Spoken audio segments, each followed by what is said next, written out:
A Hairy Problem by Blue Bastard. Chapter 20. Operation Applestalker. Lightning Dust was not happy with how things had turned out.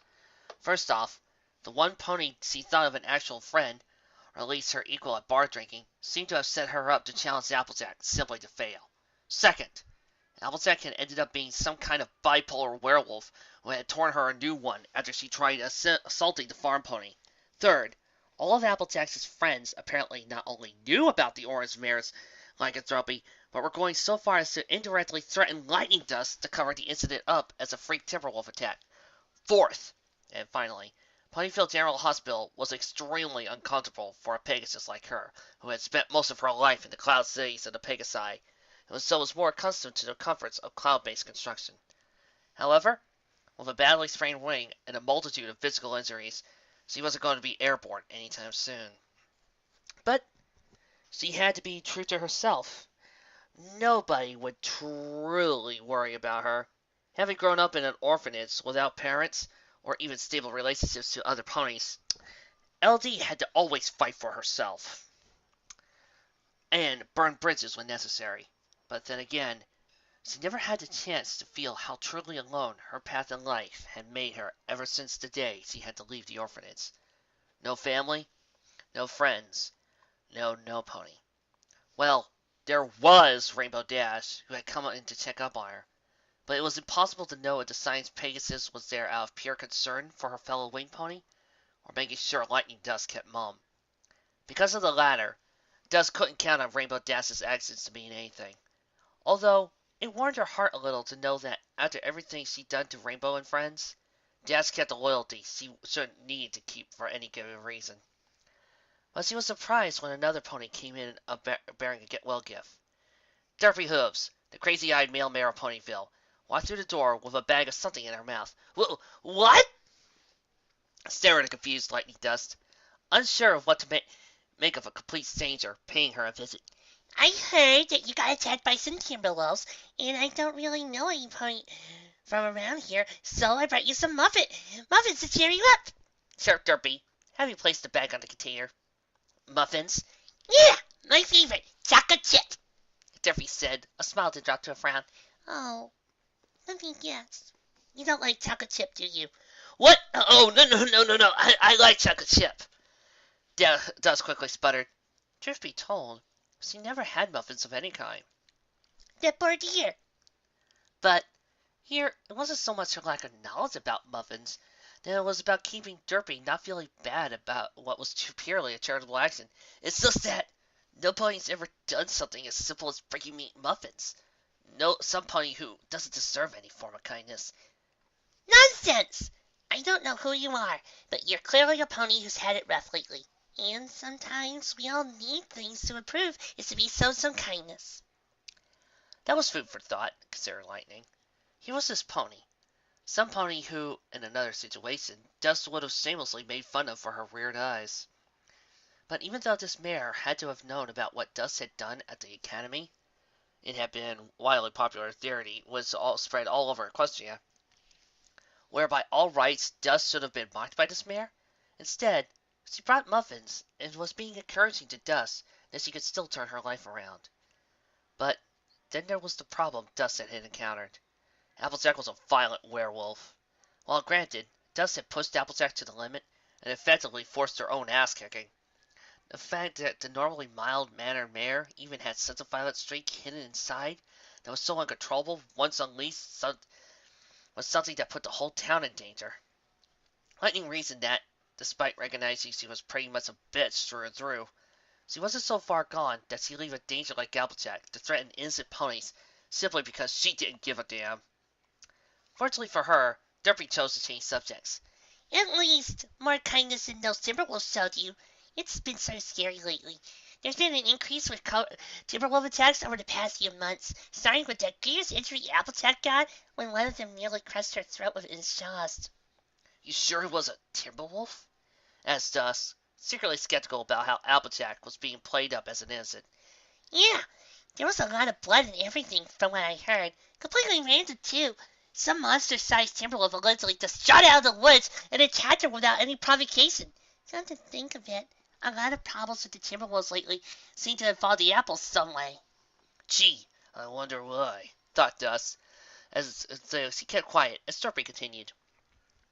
It's gotten to the point that Iron Will, some motivational self-help teacher who was in town a long while back, has come to hunt werewolves or something, because he thinks that's the problem. Or at least, I think that's what Golden Harvest told me. Wait, you're saying there's a werewolf hunter in town? Inquired Lightning Dust, interest peaking. So he may have been stuck in the hospital, but if he could talk to this Iron Will guy, then she might not be completely helpless to save the town. Wow, so far we've had an appearance from Mr. Cheerly, Golden Harvest, Derpy, and Mr. Trixie. Wow, we're 4/6 of the universe here. Yeah, though if I remember correctly, I overheard a rumor he's going to leave town to hunt for werewolves elsewhere. What?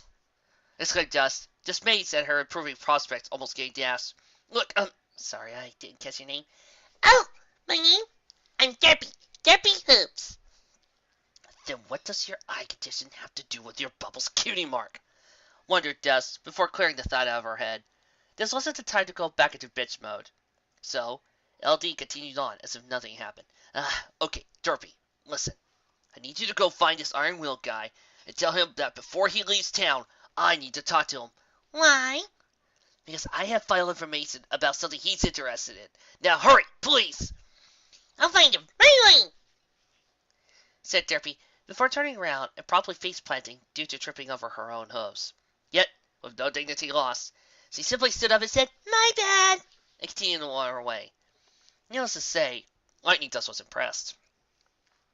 Iron Will put the last of his personal items into his bags, letting out a sigh of disappointment. Pineville had been a bust for werewolf hunting, as all he had managed to catch up in his traps and attempts were a few lucky timberwolves, and that one orange pony he happened to be in the wrong place at the wrong time. Still, it hadn't been a total loss. His time in Ponyville had at least set him right on track about trying to catch his target prey. The library unicorn, who worked at the library, Twilight Sparkle, had certainly been the most helpful in his endeavors, and his tactics had improved beyond just targeting into the wooded area, trying to provoke timberwolves as practice. However, it was time to move on. He originally started in Ponyville because of the rumors about increased wolf attacks, but historically, werewolves were told to be active in other cities like Baltimore and Van Hoover. Slinging his one bag over his shoulder, Iron Will exited his hotel room and went into the main foyer. There, waiting for him, was Willie and Nilly.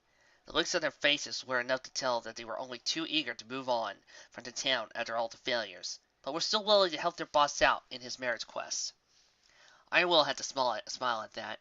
If there was one thing he could rely on, it was the loyalty of his two assistants.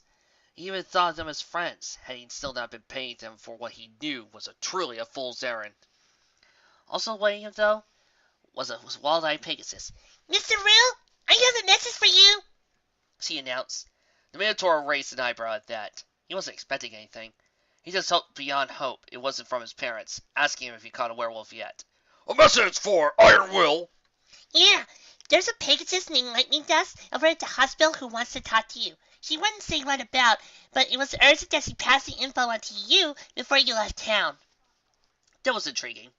Every pony in town had heard about what happened to the Red Bugs' Pegasus during the race with Applejack.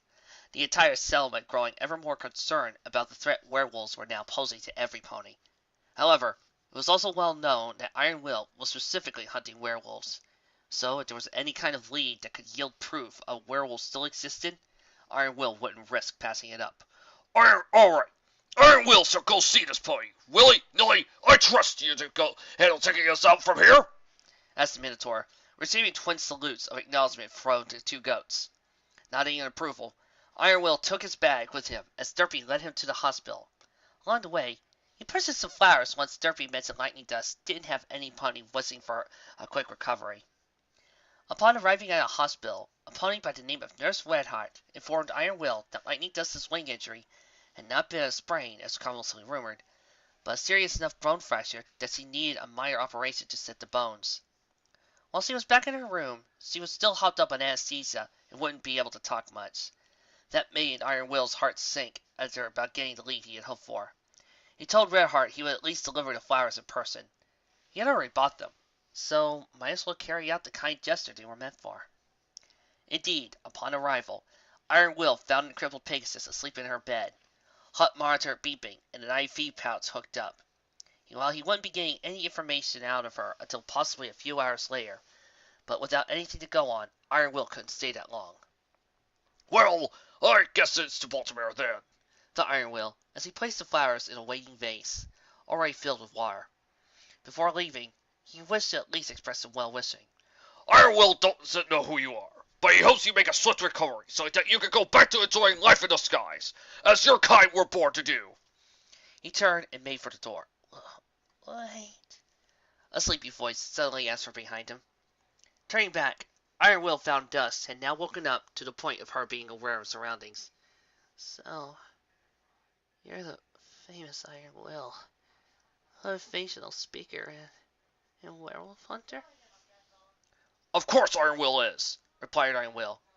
He wisely decided now was not the time for his lazy slogan promotions, though there was no knowing how Lightning Dust would be awake. Listen, whatever you do, don't leave town, not yet. Why should Iron Will not leave town? There are no werewolves here, and Iron Will would cover more ground faster by visiting different cities. That's where you're wrong. What do you think put me in here? A freak Timberwolf attack. That's what the town is saying happened. This is what they want you to think. To cover the truth. All the Timberwolves attacks. Have you noticed a connection? What connection? Inquired Iron Will. He certainly hadn't noticed any connections between the attacks. Between the initial one involving the Orange Apple Farmer, the believed raiding parties of the Timberwolves on the apple farm, and then this attack happened when Lightning Dust was racing that same orange... Wait. Iron Will believes he understands now. The orange pony. She is the connection. But how? Isn't it obvious, Pea-Brain? She's the werewolf you're looking for. Iron Will was stunned. Looking back at the events surrounding the orange pony, some of the stories he had happened to overhear about her, assuming she was a werewolf, made all more sense. But how? And why? Was Iron Will could ask. I don't know either. All I know is that she's the one who put me in here. Admittedly, I got physically aggressive with her and was probably asking. Alright, but her friends know. I think they know all along and have been helping her to hide it. I don't believe it, said Iron Will, more to himself as evidenced by the dropping of the third-person narration. She's been under my nose the entire time. Hell, even I had caught her, but I let her go because I didn't suspect. Well, Willie and Nilly weren't going to like it, but we were going to be staying here. Lightning Dust, who looked like she was about to pass out, suddenly started looking like she was doing her hardest not to drift to sleep again. Iron Will, listen. Whatever you do, promise me one thing. What's that? Don't kill her. I wasn't supposed to tell any pony, but Applejack doesn't seem to be controlled over that part of herself. She's a danger to every pony around, so you're the best one to deal with her. However, for as much as I despise Rainbow, I owe her big time for trying to get me back on my hooves, even after all I've done. The least I could do is make you promise not to seriously hurt one of her closest friends. Iron Will shall do his best. Thank you, mumbled Lightning Dust before sleep claimed her. Thus, Iron Will was left in one heck of a doozy situation. On the one hand, he had at least had the lead that he wanted to bagging a werewolf, and it was one of the local ponies, no less, which would have made it easier. However, in return for the info, he couldn't actually kill the werewolf due to the promise he just made. And as a businessman, he always honored his promises. However, even before considering going after the werewolf, he had to make sure this Applejack was one to begin with, and that her friends would know about it as well if they weren't werewolves themselves. What have I gotten myself into? He thought. Here you go, Pikey. This week's shipment of apples to Sugar Cream Corner. Thanks a bunch, AJ. Applejack unhitched herself from the apple cart as Pinky brought out the empty barrels. The Sugar Cube Corner did a lot of apple buying from Sweet Apple Acres. An agreement had been made that apples would be bought pre-stored in barrels, and, once they were empty, the barrels would be given to whichever apple was bringing the next week's shipment. So, AJ, starring Pinky, 2 empty barrels of tow. Aside from you wanting more, you know what, because of your condition, do you find you don't like other foods as much? What are you talking about, Sir Cleop? Replied Applejack. I mean, do you enjoy the regular stuff you always ate before? You know, like pastries, cakes, stuff like that? Of course I do, Pinky. Frankly, me just being, you know, all that's done is add more things to my cuisine palette, or whatever it is Rarity called it. Oh, that's a relief, Sighed Pinky, relieved. I don't think I understand, Pinky. Well, I figured it would be really bad if you didn't like some of the sugar-strange things anymore, since every pony likes sugary things, especially me, and I just can't imagine how horrible it would be if I didn't like sugar things anymore. Rambled Pinky, stopped mid-sentence by Applejack's hoof, finding its way into Pinky's mouth. Pinky, don't worry, I'm still me. Laughed Applejack. I know y'all been worried ever since I lost my cool with the whole lightning distress, but please, don't fret. What I do want you to know, however, is to get the last 2 apple barrels sitting empty in the kitchen. Blushing, Pinky just turned and retrieved the barrels. With her 4 empty barrels tied down, Applejack departed Sugar Cube Corner and headed home. Unbeknownst to her, a large shadowy shape began to follow her, concealed by the rooftops that somehow didn't buckle under its weight. Unbeknownst to shadowy weight, it too was being followed by a self-propelled bale of hay, with a baby crocodile periscope sticking out of the top. Thank you for coming, Applejack. Jack, I know this is kind of awkward, since we haven't heard back from Lyra and Sandalwood yet. We need to know more about your condition, and since you're the only werewolf we had access to. Why haven't we heard back from those 2? I thought Spike could get layers from the Crystal Empire via Princess Cadence. At the same time, come on, you can do it, cheered Lyra. At the Crystal Castle, Princess Cadence concentrated hard on the scroll in front of her. The idea was to send this layer, followed by Dragonfire magic, so Spike could receive it. Contained within the layer was the warning about how Applejack's sense of both self physically and mentally was potentially in jeopardy. Hun, started Shining Armor, why do you have to do this to yourself? Don't we have mages who could send mail by Dragonfire? We do, Shiny. But the trick with Dragonfire when being cast by horn ponies is that they need to know the contents of the layer completely. However, since some of our mages are from the time when Sombra still ruled with his werewolf legions, if they knew there was potentially only one werewolf left, they'd go on some crusade to exterminate it, and we don't want that happening to Applejack. Besides, I'm an Alicorn, one of the 3 most powerful ponies on the planet. I should be able to get this spell right the 3rd time. The first 2 tries had ended up first with just a fried pile of parchment scraps. The second time, the scroll just got teleported 5 feet in the air, also burnt to a crisp. Princess, asked Sandalwood, have you ever tried sending mail by Dragonfire before today? No, but it shouldn't take more than 1 try. Her horn glowing a bright blue, Cadence lifted the scroll with her telekinesis. Then, with pure force of will, she reduced the layer into burned embers, was then drifted into the air before heading out an open window. See? Tells you I could do it, beamed Cadence. The flame embers then rushed back into the castle, seemed to go straight into Shining's horn.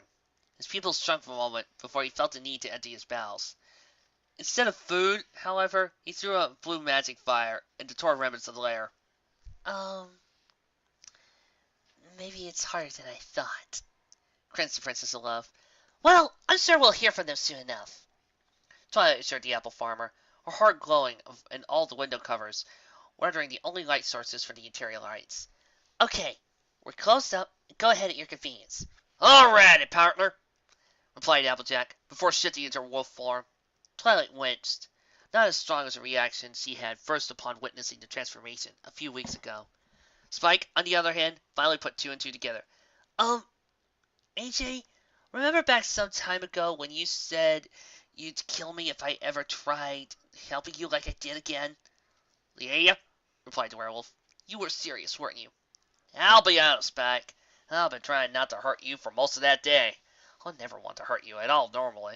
But between your refusal to leave me alone and whatever this condition of mine's done to me, I was at the end of my rope. Noted, said Spike, somewhat embarrassed. Twilight, sensing the moment, jumped in with her first of her research questions. Applejack, I have to ask, Does it hurt when you do that? You mean when I turn into this version of myself? I used to, especially the first time. First time was just horrible.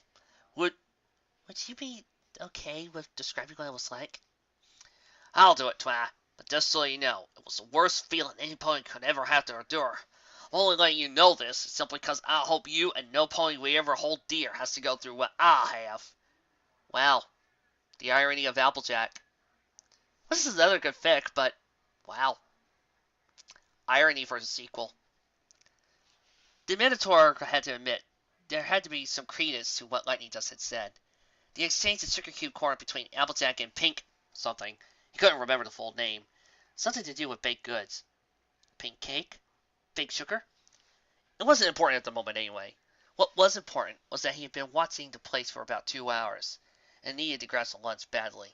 Willy-nilly probably would have died from hunger at this point had they been with him, but he had given them the day off. After what he had put them through in his various attempts to hunt timberwolves, they deserved at least that. Then, the door to the library opened up, and Applejack looked to her left and right before saying goodbye to the ponies remaining in the building and heading off on her way. Having grabbed a hayball sandwich from a street cart vendor, Iron Will followed Applejack to Fireside's cottage. Not an easy task, since there were very few trees wide enough to hide Iron Will's girth behind, but he managed to do so without alerting Applejack. The fact that he kept on acting as he was constantly on edge about being followed also pointed her towards being a werewolf, as a pony who wouldn't have that kind of sensory range to detect him from 50 meters away. Eventually, once he figured out if Applejack's safe enough inside Fireside's cozy cottage, he snuffed up and peered inside. To his horror, it looked like Applejack was eating hamburgers, to which Fireside was cooking up.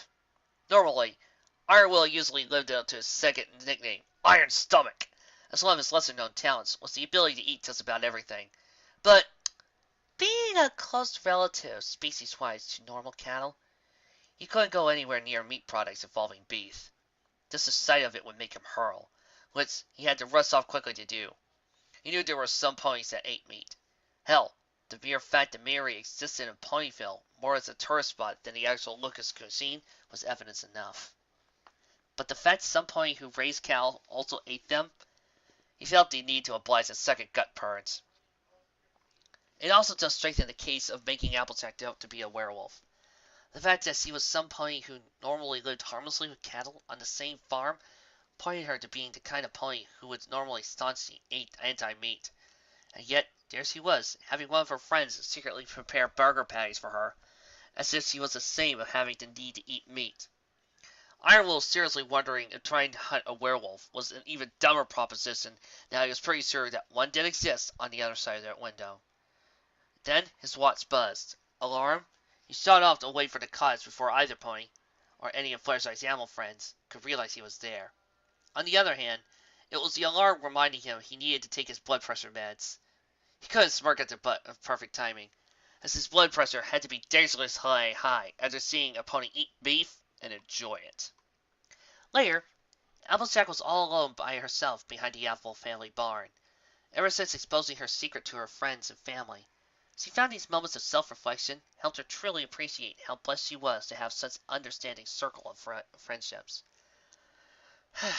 I just don't know what I'd do without them. Even Twilight's cut back on prodding, even though I can tell she wants to go as deep as possible, because she knows how personal this is getting for me. And to think, I had to put on my best face when I first met her. I could have sworn she reeked a candlelight snob stronger than a rotten apple reeks a bad odor. She continued to review the offerings and sacrifices her friends were making to accompany her, but as the list grew longer and longer, she grew more somber. But it was all worth it, I mean, almost involuntarily. She shifted into her wolf form and looked down at her now uncomfortably familiar hoof paws. Will I be stuck like this forever? Some kind of half-monster pony who can't even take a few hits without losing my mind, nearly killing some pony else? And to think, I once thought this could have been a good thing for me, but now I understand. This is nothing more than a curse. A damn dirty curse! Sometimes I don't even know who I am anymore when I can change and look in the mirror at this other body I'll inhabit. Why did it have to be me? I couldn't wish this affliction on any pony. I heard a living Ma and Pa had gone this way before they died. It's like some kind of family curse. I don't want to end up as some kind of mindless monster. That's not who I am. Well, some kind of cure. Maybe that's who I'm doomed to become. Due to her having gone on a self-inflicted rant, Applejack's heightened wolf senses failed to notice the Minotaur, who had been spying on her from the roof of the barn. The one with the gaping jaw in its brain tried to comprehend what it had just seen. But there was no denying it. Applejack had changed before his eyes. Of her own volition, into some kind of wolf-pony hybrid. A werewolf if there ever was one. Lightning Dust had been right. Applejack now presented a real threat to all of Ponyville, if not all of Equestria itself. At the same time, Iron Will was conflicted with what to do. His initial mission was to bag a werewolf to please his parents and marry the Predator princess. But now with the added duty of helping protect Equestria by removing this threat to its safety. However, Applejack had just admitted she didn't want to be a monster. This werewolf she become and burn all those who knew her best secret with secrecy, and Lightning Dust had made him promise not to severely harm her. Not to mention the fact that Applejack had close ties with the princesses, who probably also knew she'd been a werewolf too. So capturing her for his own personal glory and achievement would not only kill his motivational speaking career in the land of ponies, but most certainly send Equestria and the Minotaur Kingdom into war all over a dispute about capturing a werewolf. What am I going to do? Helplessly thought Iron Will.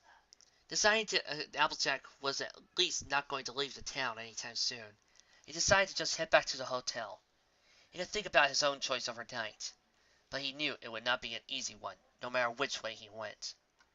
The train hadn't even come to a full stop when Lyra and Sandalwood left from the coach and raced down the streets of Golden Oaks. They had left their things at the Crystal Empire to be sent by Royal Tyrion's lair, but now time was of the essence. Spike had barely had the time to open the door before Sandalwood nearly headbutted it open, Lyra intoned. "Twilight! Where are the others?" gasped Lyra, skidding to a halt and trying to fulfill her depleted lungs of air. The Lavender Unicorn was still recovering from having 2 ponies burst their way into the domain. They're probably still at their homes. Why? Because, Sorry, Sandalwood. Because Applejack might be in great danger. For what? Replied Twilight, now concerned about the news these two had sent by Dragonfire mail. Or whom? Sable Loam? If Lyra and Sandalwood's faces hadn't been horrified before, now they were. Sable Loam is alive? Yeah, don't you... Oh, right, you weren't here. While you two were gone... No time! Screamed Sandalwood, having rushed over and grabbed Twilight by the shoulders. If Sable Loam is still alive, then Applejack is even in more danger than we thought 5 seconds ago! But how? Remember how in that story about AJ's parents when they went into the forest for some reason before they died? That reason was never found? Well, Lyra and I think we found it, and that mess is still kicking. Then Applejack may fall victim to the same fate, if not worse!